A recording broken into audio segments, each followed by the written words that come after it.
I had this fear of death and bitterness and hate, and I just cried like never before. How amazing is that?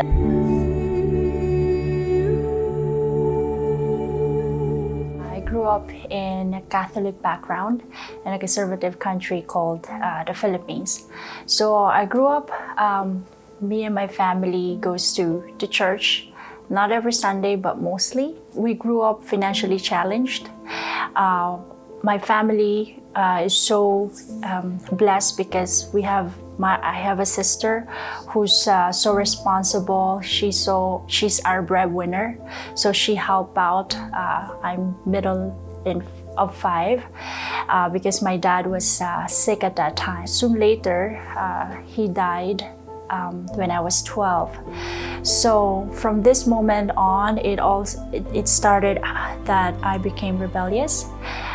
It's my way of coping up from his death. I was rebellious towards my mom, towards my older brother, towards my oldest sister. I don't have any guidance from a father figure. So I became good at school, but at home I wasn't. I'm only good at school because that's my way of covering up that I'm different, because I was born with one eye. So I was bullied and all that. So my thinking is I can't be dumb and having one eye.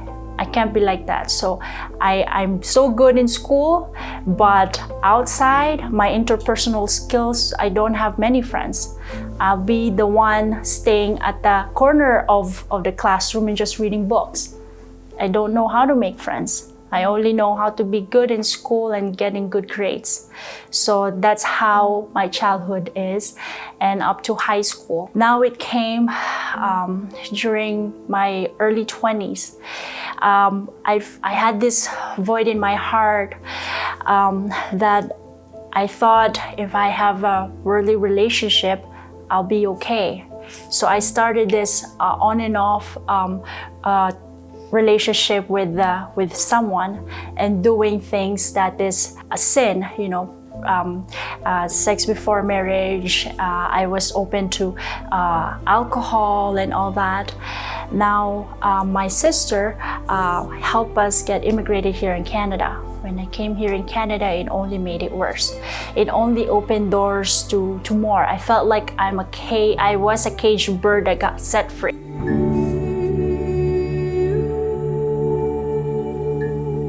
I got introduced to other addictions, clubbing, party, and all, and it only made it worse. So the void only became bigger and bigger. I had this bitterness in my heart. Things are not going well at work. Same thing with my relationship. And this is when the Lord sent forth labor into my midst. I met him. He became my running partner. When you run, you're supposed to focus on your breathing. But this person keeps on talking about the Lord. Talks about the Lord every time. And I'm like, I know I should be hearing it, but it also annoys me. So I just let him. So from then, he ministers to me, talks about the Lord every time. I felt like the lower moments that I really need someone, I really need the Lord, he shows up. And there's one time he ministered to me in a totally different way and shared to me his testimony. And that's in the park. And it's the lowest moment in my life because I just spoke to my doctor. My doctor told me, we're gonna do a surgery again. I was battling tumors that the doctors couldn't explain for 10 years. And I had a surgery back home, and when I came here in Canada, the doctor said, we had to do a surgery again. And I had this fear of death because my dad died of a malignant tumor. I dread to sleep, and I dread to wake up because I was consumed with death and and bitterness and hate, and this void just only go bigger and bigger. And on that park, he ministered to me and shared to me his testimony. And I just cried like never before. And I realized, if the Lord can do it to him, maybe he can do it to me. And from then on, the Lord prepared my heart, peeled my calloused heart, and I went into this journey of knowing him. I read a book along with the Bible. It's like a devotional 40-day book, and I haven't finished a book in the longest time, even though I was a bookworm. And I finished it page by page, and I felt the Lord speaking to me. And the Lord led me to let go of the relationship. After that, this same person, the laborer that sent into my midst, sent me this movie. And in this movie, talks about doing the acts of the early disciples, the same in the Bible. And I'm like, I want this life. I gotta be there. I gotta be there.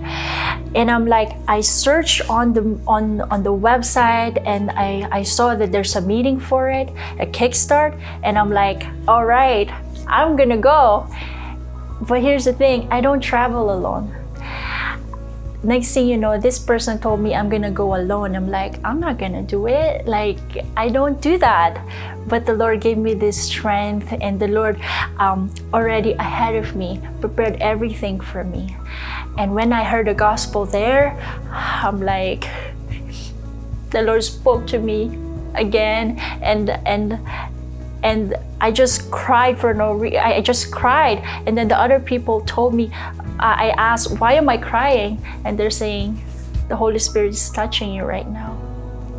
When I heard the gospel, I made a decision to get baptized, and that's where I experienced the fullness of God.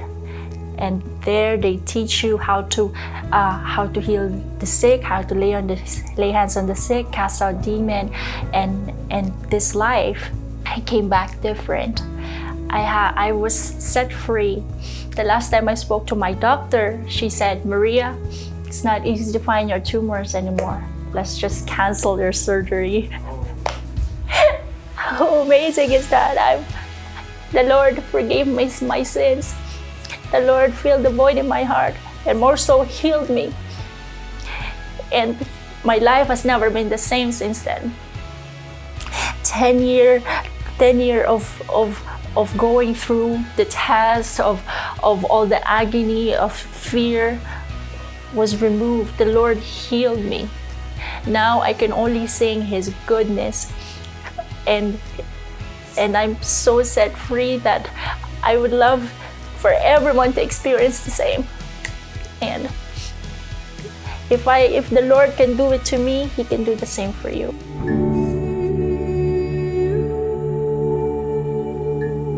The laborer that the Lord sent into my midst later became my husband. Before, we started out as running partners. Now we run the race of faith together. I saw a vision that is Him. In my dreams, same thing with Him. And we did follow, and we got married a year and a half later.